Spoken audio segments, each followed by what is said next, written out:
Hello from Oracle Park, where the Giants win 1-0 on a Wilmer Flores walk-off walk. Literally a walk-off right there. Wilmer, the first player in franchise history to get a walk-off walk in a 1-0 game. A night after he hits 3 homers and drives in 8. I have no idea why the A's wanted to face him there.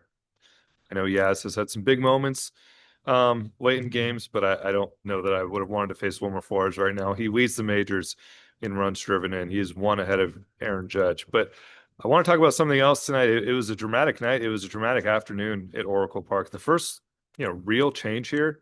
There's been some lineup changes. There's been very few roster changes, but the first big change to the composition of this team, Jordan Hicks moving to the bullpen, Hayden Birdsong moving to the rotation where he was last year, where he hoped to be to start this year, but he lost the competition to Landon Roop in spring training, and he's been pitching out of the bullpen all year. And it's been a little rough for Jordan lately, and you could kind of see this coming on Wednesday. Bob Melvin, after that game, Jordan Hicks almost got pulled in the second, and it ends up getting pulled in the third. Bob Melvin afterwards was asked about it a couple times and said, look, the game just ended. You can kind of read the body language in situations like that. It seemed like they're ready to make that move. It's tough for Jordan. I mean, you look at the expected ERA, you look at his FIP, you look at some of the advanced stuff, you look at the velocity, the way he's been able to maintain that in starts, and there's a lot to like, but ultimately this is about results. It's mid-May here. The division is really tough.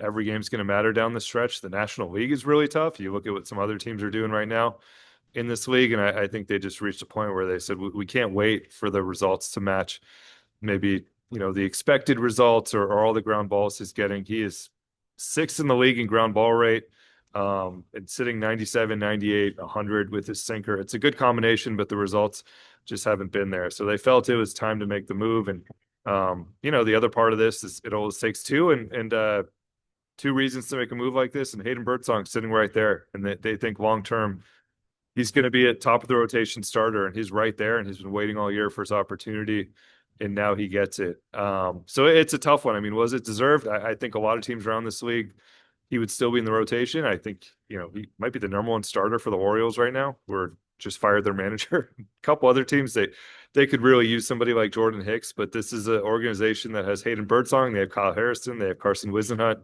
They just felt like they couldn't wait any longer, and they make that move.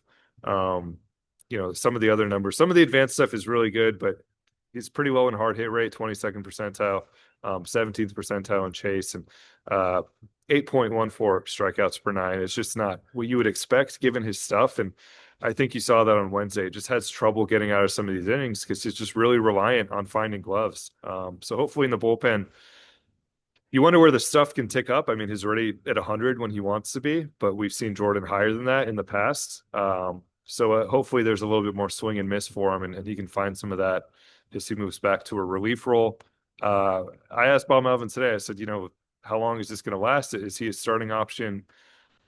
They're going to see. They're going to see how this goes. But it is more difficult, if you get a guy to be a starter and then you wind him all the way back down, potentially be a 1 or 2 inning guy over the next month, 2 months. It would be more difficult, I think, to ramp him back up. It's kind of the same concern they have with Kyle Harrison right now. He's a 1 inning guy potentially right now as a lefty. He was going to pitch the 11th inning tonight if it got to that. So they are going to use him in 1 inning stints at times. And the longer you do that, the harder it is to build back up. So that is probably a concern for Jordan as he moves forward. What's next for him specifically? I think tonight's game was interesting because it showed you this is probably the best bullpen in Major League Baseball. It has the best ERA, and you look at it and none of this looks fluky. Like the numbers don't look weird at all. I talked to Patrick Bailey after this game, and he said Randy Rodriguez is throwing as well as anybody. He couldn't say enough good things about him. Camilo Duvall, what he was able to do in the 10th inning. I mean, he looks all the way back to where he was a couple years ago. Tyler Rogers, he just keeps doing. They're going to turn the lights off on me here. Tyler Rogers keeps doing what he does. I mean, he's a rubber arm, and tonight gets out of it in 4 pitches. And then Ryan Walker, not all the way back to where he was last year, but I think they feel confident that he's going to figure this out. And he's been, he's been better since some of the wobbles. So they still trust him. He's still their closer. So you look at this bullpen, and then there's Spencer Bivens is throwing well. Harrison, I mentioned. I didn't even get to Eric Miller, who has a 1.88 ERA.